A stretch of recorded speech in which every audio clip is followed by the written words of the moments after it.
It's almost Halloween, and what better subject to color than glowing jack-o'-lanterns? This is a tiny fragment from my full university level art course on fantasy glow effects, where I cover such topics as bioluminescence, magical potions, lanterns and candles, and even glowing fairies.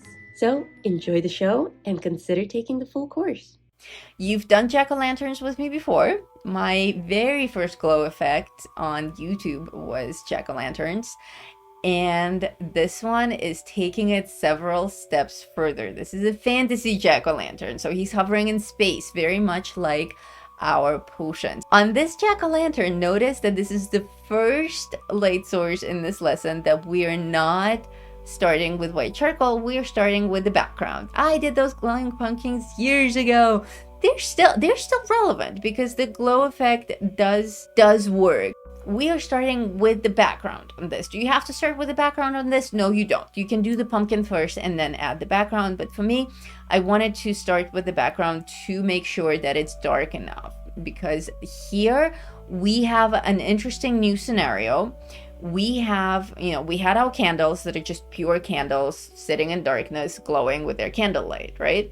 Then we had candles inside of paper, glowing through the paper. That was a little bit more advanced. That was our Chinese paper lanterns.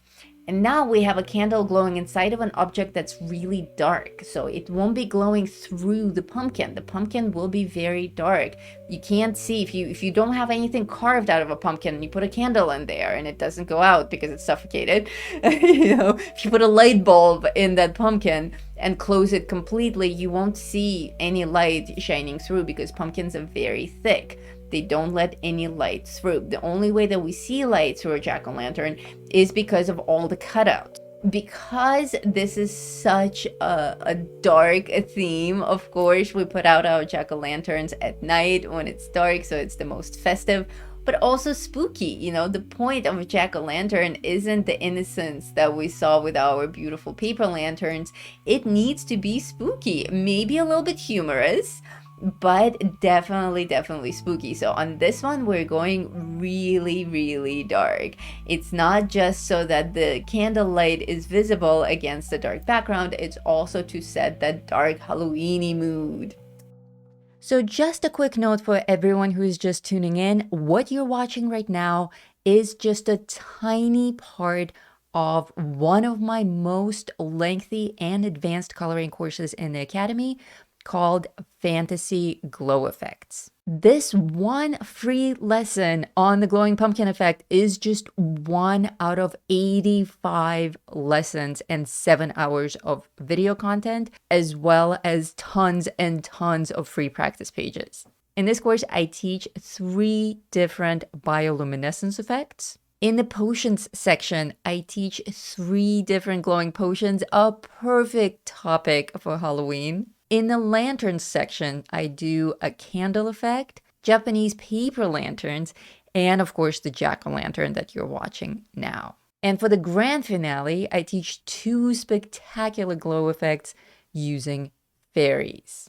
The best part is that there's a huge sale happening right now. When you go to the main Academy page, it's very easy. It's easytodraw.com. On the front page, you see that we have a sale happening. Halloween sale, 25% off everything. That means everything, ladies and gentlemen, even bundles. Bundles are collections of courses that are already discounted by 25%. Now you get to apply another 25% discount even on to bundles. When you go to courses, let's do coloring courses, for instance. There's a separate section for drawing courses, also on sale. Everything's on sale this Halloween. You can pick any one of these. There's a free course even, but we also have a glowing ghost, Gothic coloring, light illusions, fantasy glow effects, a bunch of Halloween themed courses. But my recommendation for you is to go straight for the ultimate Halloween coloring bundle, which includes the glowing ghost, Gothic coloring, and my super advanced, lengthy, most expensive course, Fantasy Glow effects with colored pencils. So this is the regular bundle price, again, already discounted. When you apply the Halloween coupon code to it, you'll get 25% off of that. That means you will get the Fantasy Glow effects course with a small discount and these 2 courses for free. It's an insane deal. And the best part is, when you register for any course in the Academy, you get to keep it forever. You get to go through it at your own pace. There's no rush. This is why during big sales, during holiday events, people prefer to purchase a whole bunch of courses, a whole bunch of bundles, and just hold on to them until they're ready. Though I hope you don't wait too long to color all of the amazing pages that I provide in these courses, because Halloween is in full swing right now. So I would love to see you actually get started and apply all of these amazing effects to your own coloring pages. Back to our show.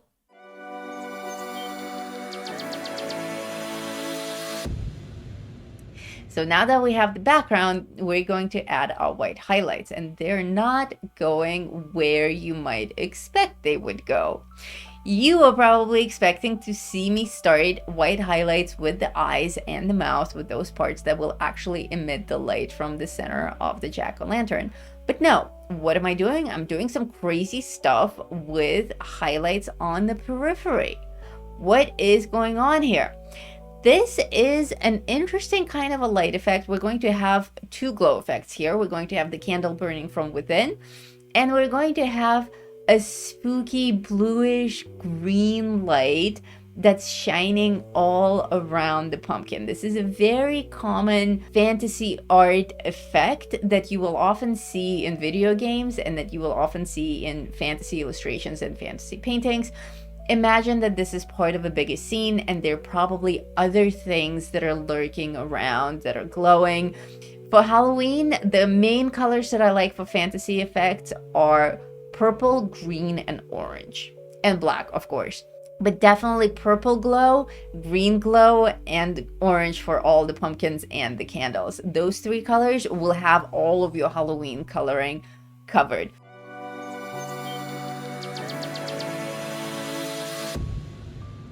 Now for the pumpkin color itself.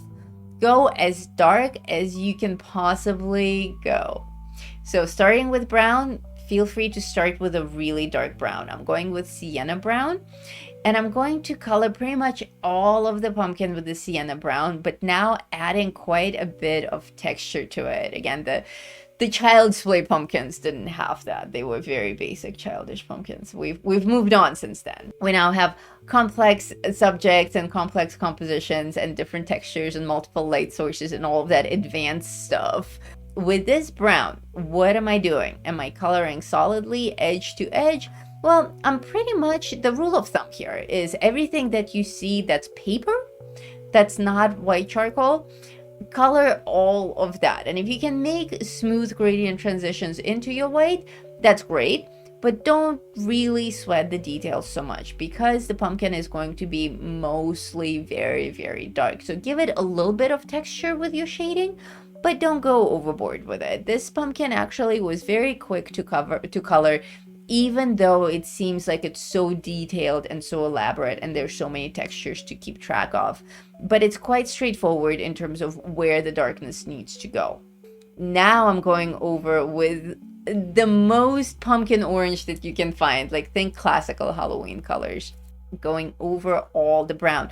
Why did we add all of this brown undertone? Because it's dark outside. Because we need to treat this pumpkin as if he exists in the dark, and secondary to all that, he will have some light sources from within and from without. But he wouldn't be his pure natural orange color. He would be a little bit darker because it's actually dark outside. Love the orange. Yeah, and look how strong that is. It's such a strong orange over the brown, over the sienna brown. It's an excellent combo. And out of it, it's only where the light is starting to diffuse into darkness is that we're seeing all of those transition colors like orange and red. So red will always be closer to black.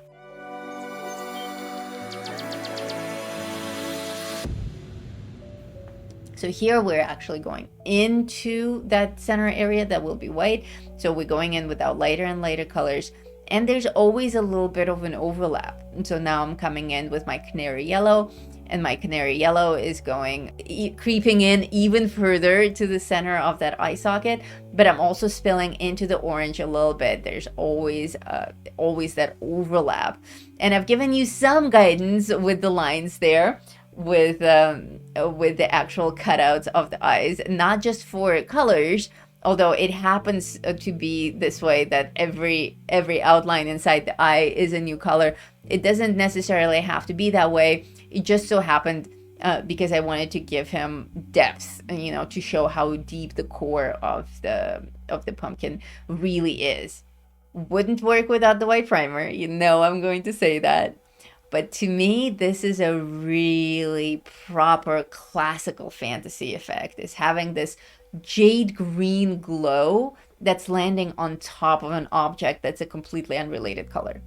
We have a dark, deep orange pumpkin with this light green glow. Who would ever think of doing that? No one will ever think of doing that. Even the people following that little Child's Play tutorial of mine, that its official name now is Child's Play tutorial for glowing pumpkins, will never think of adding an effect like that to their glowing pumpkins. But you guys are now armed with so many more tools for really advanced stuff that artists use on their art, not just your average coloring technique.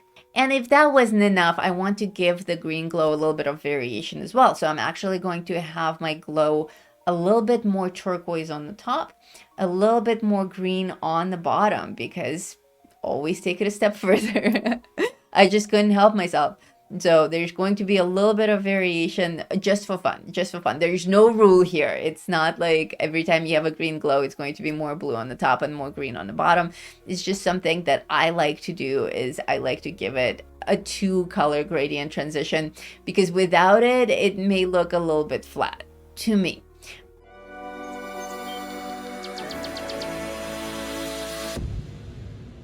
So now we can come in and tweak the darkness here, tweak the contrast.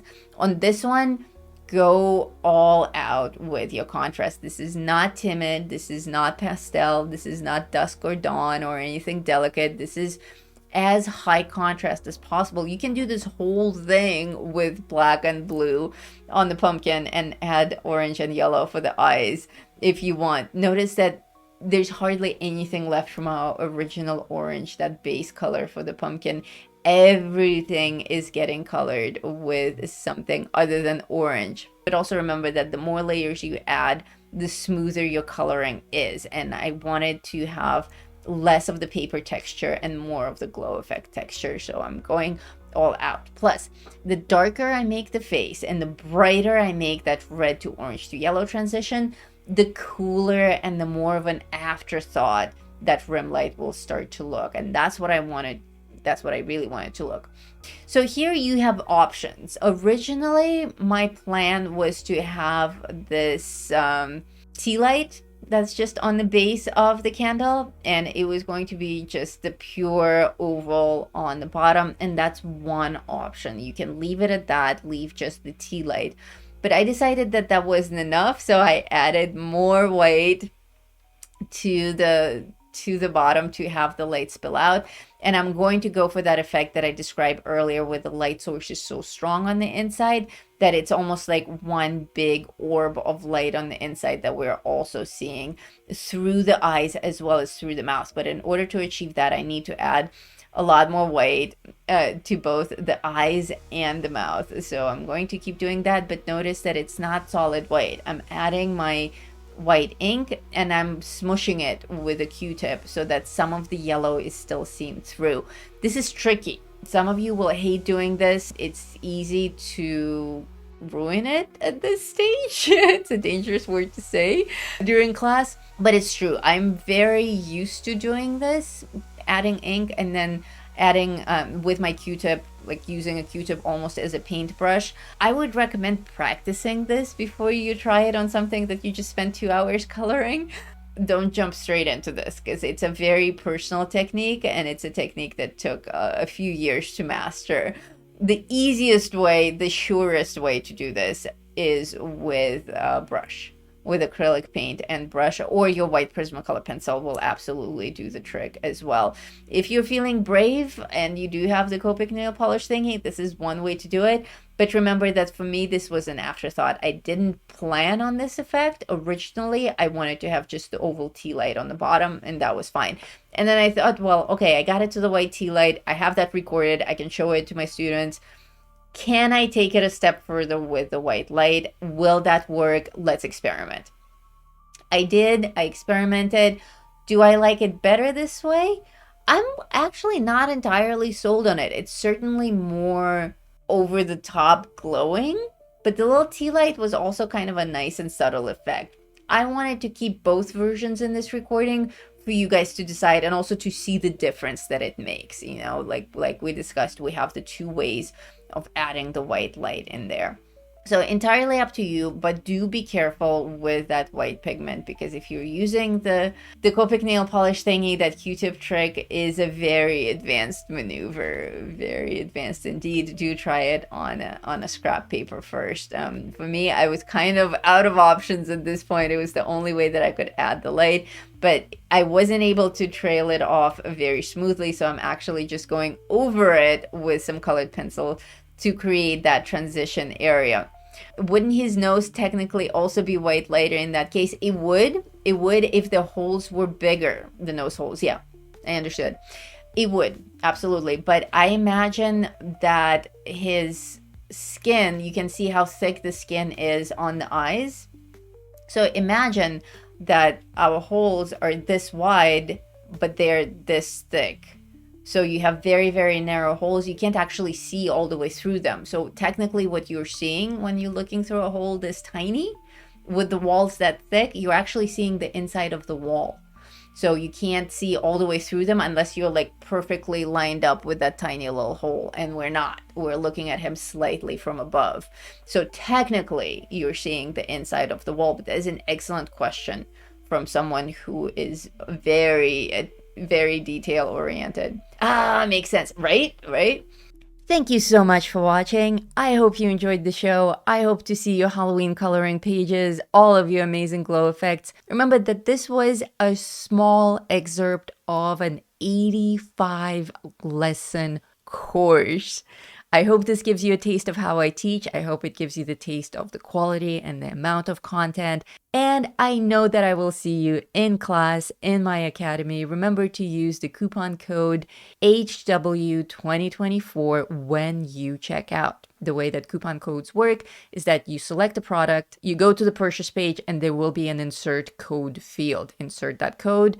You will get your 25% discount. You do have to apply it separately to every single purchase. I don't yet have a shopping basket. So if you want multiple courses, you'll have to purchase them one by one with the code separately. The code can be applied to as many things as you like. In fact, it even applies to individual purchases like pages and books. If you want to purchase a book, you can apply the same code to it. A bunch of the pages are free, so that doesn't matter. But I also have paid pages here as well. So swing by It's Easy to Draw Art Academy. The link is easy. It's easytodraw.com. On the main page, you have a live countdown with instructions on how to use the sale. Have a field day. Sign up for a whole bunch of stuff. You know, all of the courses in the academy have free preview lessons. Sign up for them all. Start them all. See if that's something you want to get into. And you have until the end of October to actually use this coupon code. Happy coloring and happy Halloween, my friends.